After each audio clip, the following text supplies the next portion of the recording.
नमस्कार साथियों। साथियों, अगर मेरे से पूछा जाए कि मेरे टेरेस गार्डन का सबसे बेस्ट हिस्सा कौन सा है, तो मैं यही कहूँगा कि जहाँ पर मेरे गुलाब, बेला, चंपा, चमेली, मोगरा लगे हुए हैं, जहाँ पे एक मनमोहक खुशबूदार पौधे लगे हुए हैं, वो मेरा सबसे बेस्ट हिस्सा है। क्योंकि वहीं पे मेरा झूला रखा हुआ है, उसके ऊपर मैं बैठता हूँ और सामने एकदम आँखों के सामने मेरा वर्टिकल गार्डन हरा भरा बन लगा हुआ है। तो वो हिस्सा मैं सबसे खूबसूरत कहता हूँ। और जब गुलाब, बेला, चंपा, चमेली, मोगरा की बात आती है, तो इस पौधे को जो आप देख रहे हो ना, ये है रजनीगंधा। रजनीगंधा को भुलाया नहीं जा सकता। ये तो खुशकिस्मत फूल माना जाता है जो रात को खिलता है, और इसके 12 से अधिक वेरिएंट्स है। और ये घर पे बहुत आसानी से हो जाता है।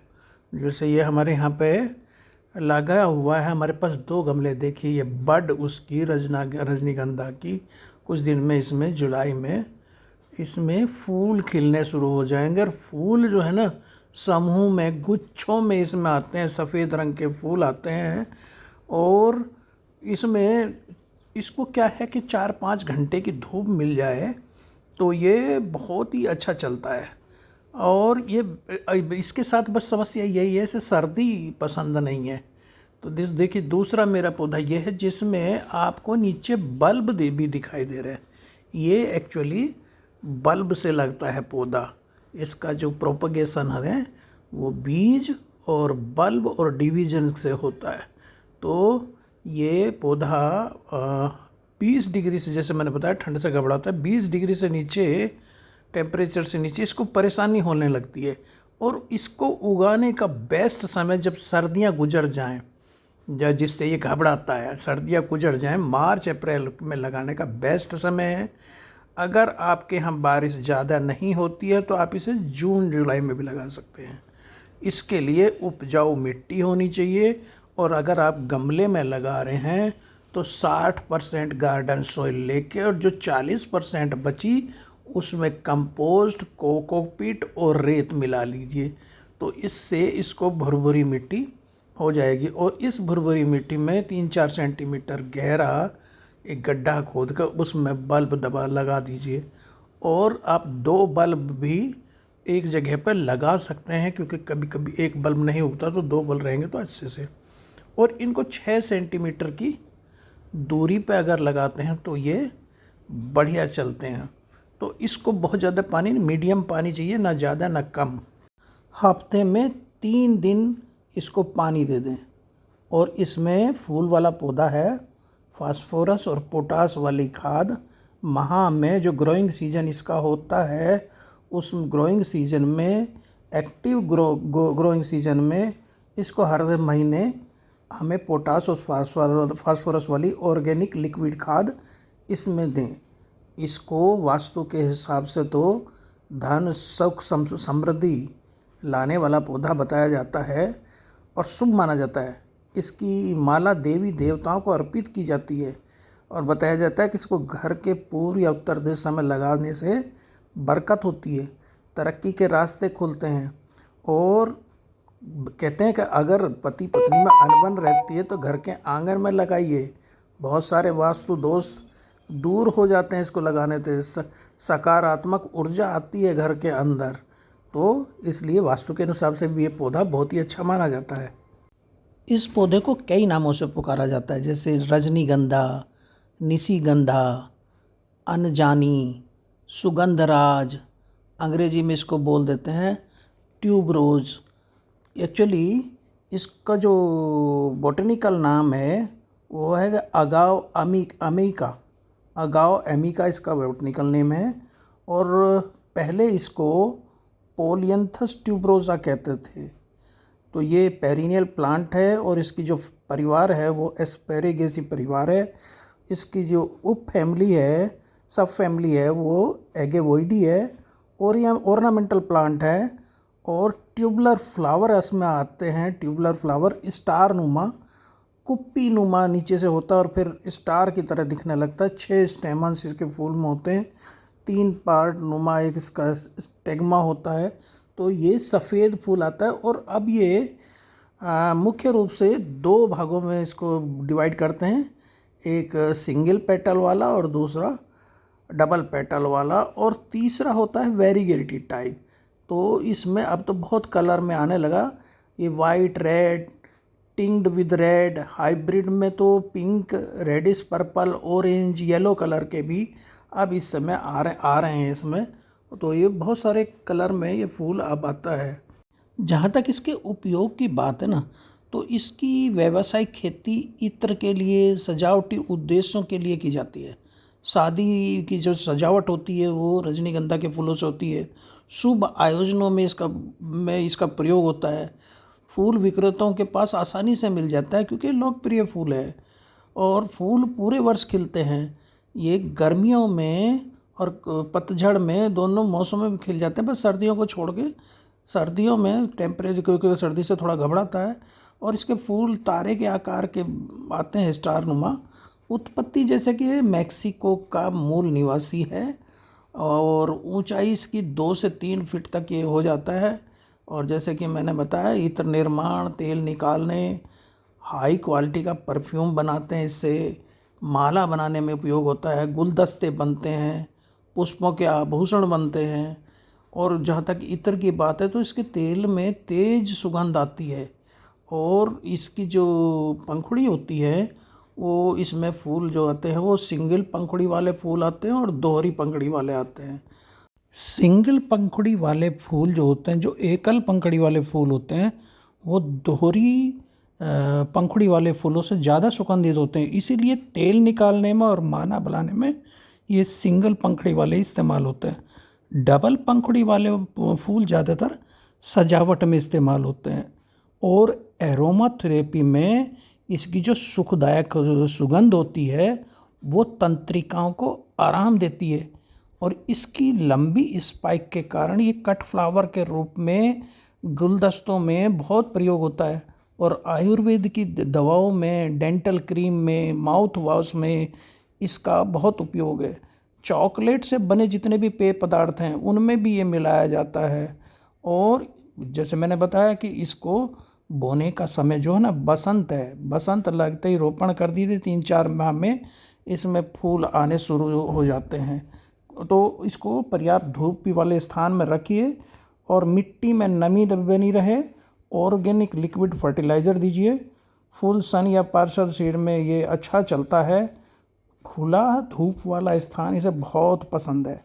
और आइडियल टेम्परेचर की बात करूं तो 20 से 30 डिग्री के बीच में इसकी खेती बड़ी अच्छी होती है। और इसका प्रोपेगेशन बल्बलेट से आराम से हो जाता है और बीज से भी हो जाता है। और इसमें 3 तरह की, जैसे मैं 3-4 तरह की प्रजातियां किस्में आती हैं इसकी। एक तो एकल किस्में होती हैं, दूसरी डबल होती है, तीसरी सेमी डबल होती है और चौथी जो वेरीगेटेड टाइप होती है। वेरीगेटेड में उसकी पत्तियों में जो है ना धारियाँ होती हैं, चांदी जैसी सफ़ेद धारी और सुनहरी पीली धारी होती है।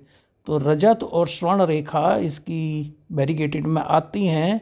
और जहाँ तक डबल पंखुड़ी वाले होते हैं वो फूल बड़े होते हैं, फूल अधिक आते हैं लेकिन छोटे होते हैं सिंगल वाले से। इसमें कई प्रजातियाँ, खास करके द पर्ल, ये डबल वाले में द पर्ल बहुत ही मशहूर लोकप्रिय वैरायटी है।